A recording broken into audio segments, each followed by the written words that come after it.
chocolate. They play so fine, don't you agree?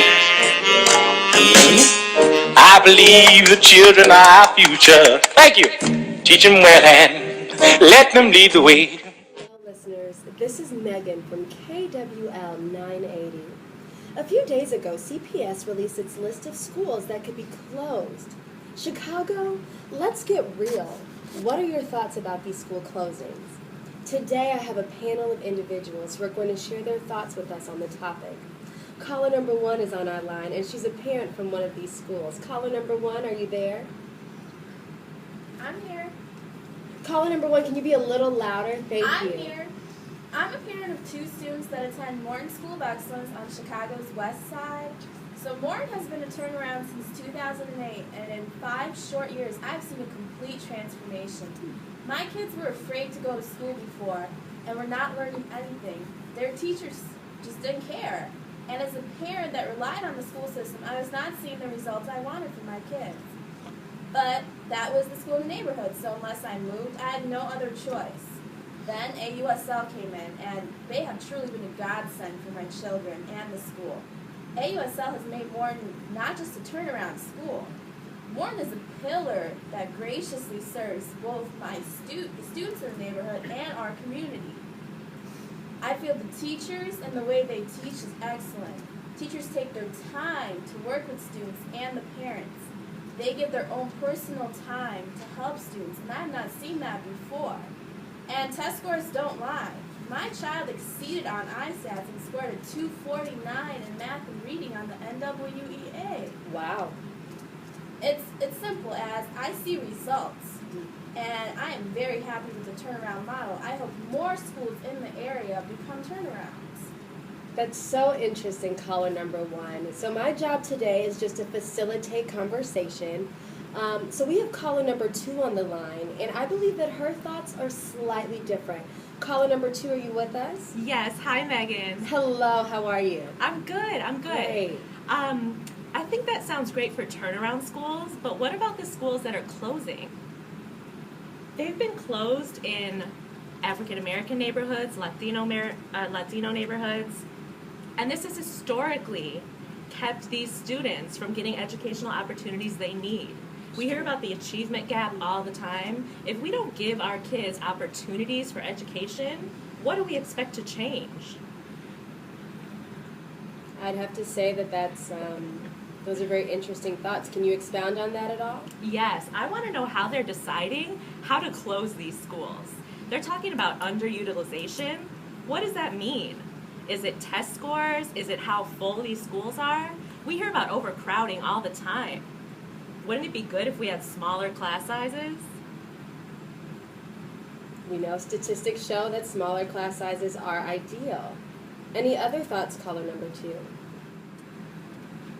All right, caller number 2.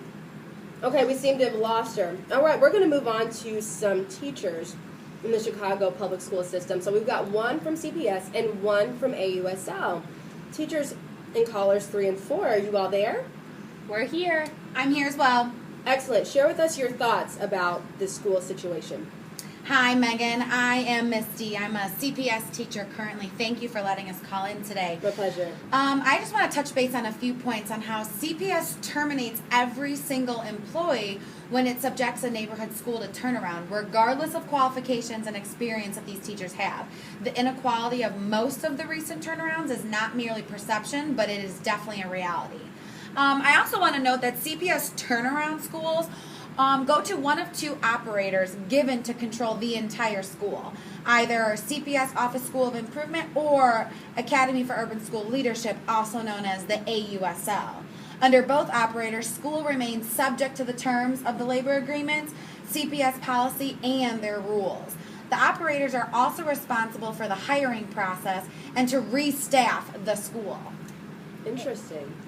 And I just want to give the perspective of an AUSL teacher. And actually the way that we do it is we do push out the entire staff, but all of the staff currently working there has the opportunity to reapply for their position. If you're a quality teacher, you really shouldn't be concerned because most likely you'll be hired back. 50% of the teachers are staffed back. And then in terms of the AUSL model, all of the teachers that go in have their masters, so they're highly qualified to teach in the subject area, which is exactly what the students need. Although back in 2012, when the board approved a turnaround of 10 schools, stating that each of these schools was selected because of its alleged poor performance, each of these schools was located on the south or west side of the city, where the student and teachers populations were predominantly minority. But we actually select turnaround schools based on ISAT scores. So we're looking at that achievement gap and we're selecting the schools that need it the most, so that AUSL can come in and close the achievement gap and really bump up the ISAT scores so that all students are receiving the same public education. Yeah, but the school district has yet to publicly release any of the information on how these 10 schools were chosen from over 180 alleged poor performing schools within the CPS system. The board has roundly criticized for its lack of transparency and published criteria in selecting schools for a turnaround. In fact, the Chicago Educational Facilities Task Force called for a complete halt of turnaround schools and other school action, saying CPS's historic and continuing lack of transparency and evidence-based criteria for decisions resulting in the pervasive climate of public suspicion about what drives CPS. And I feel like it's a reminder for everyone, whether it's AUSL or those CPS employees, we are not just here for the paycheck and to get summers off. We're here because we really do love our children. I just don't understand what AUSL is providing that CPS can't provide with on their own. I mean, CPS could choose mediocre and poor administrators as well. But I think they could also choose good ones. And at least if there was some type of local school council, which most schools have in place, there would be a forum to communicate directly with that administration and provide some oversight for it. One of the benefits of turning around a school, though, is the resources that come along with it.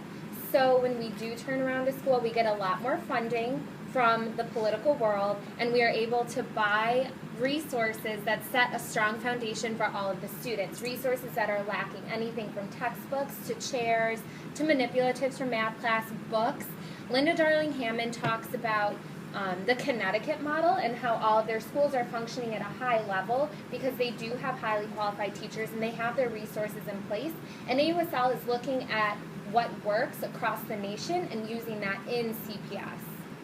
And I do agree with you. I do think AUSL trains teachers really well. They also do a good job of focusing on instructional practices for their teachers.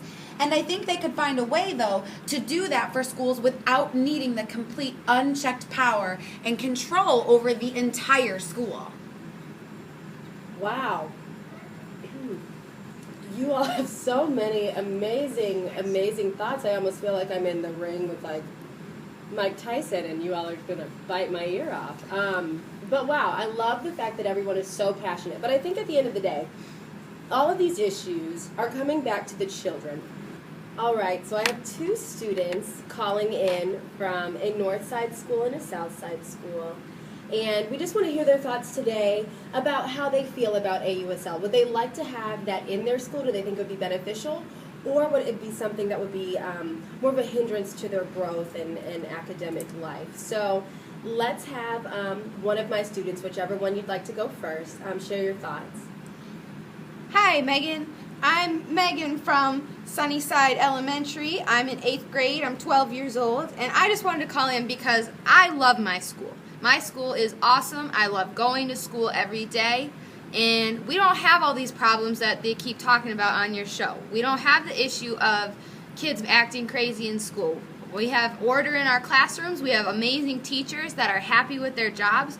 And we do great things at school. Like the other day I was doing a lesson on area and perimeter in my class, and we were finding the area and perimeter of a building that we created instead of just doing boring worksheets like everywhere else. So I don't think that this new model is something that's necessary at our school, because what's the purpose? We're doing well on our ISAT, and kids like to come to school, and I feel safe. Wow, Megan, I just want to say really quickly that that's amazing, because you're in 8th grade and you're 12 years old, so clearly there are some things that are taking place in your school that are really helping push you academically, and I think that's really exciting to hear. Thank you for sharing. Thanks for having me. Oh, it's my pleasure. Now we have Patrice, and she's from a Southside school. Patrice, are you there? Yeah, I'm here. Great. Hi, I'm Patrice, and I'm from Williams Elementary School, and I'm also in 7th grade. Well, I'm in 7th grade, and I'm 12. And I am for this whole school changing because I have teachers who don't even come in. I see substitutes more than I see my own teachers. And when the substitutes come in, sometimes they don't even have enough resources like papers and pencils and markers for us to even work. Half the time we share materials, and it's just a horrible, horrible place to want to go every day. And I don't even feel safe. When I go down the hallway, I have people pushing and shoving me. There's fights in the hallways all the time. I don't even like going to the bathroom by myself. So just to have an idea of someone else changing the school around so it can be safe and then we can actually learn is exciting. And I really, really, really hope it happens. Wow. Thank you all so much. Everyone that was a part of this today, thank you for being a part of our panel. I'd like to thank my sponsors, McDonald's and Dunkin' Donuts. This is also the book that was referenced today by one of those AUSL teachers, The Flat World in Education, How America's Commitment to Equity Will Determine Our Future by Linda Darling Hammond. So if you all would like to get that book and read more about that Connecticut piece, you can find that there. Wow, we have a lot of work ahead of us, Chicago, but I think that collectively we can all come together and figure out a way to make our educational system just more equitable for all of our students so that everyone can succeed and, I don't know, and just really push our society to progress. So, once again, I'm Megan. This was KWL 980, and I will see you all the same time tomorrow. Bye. I decided long ago never to walk in anyone's shadow. If I fail, if I succeed, you can't take away my dignity. Because the greatest love of all is inside of me. Yeah. Sexy chocolate.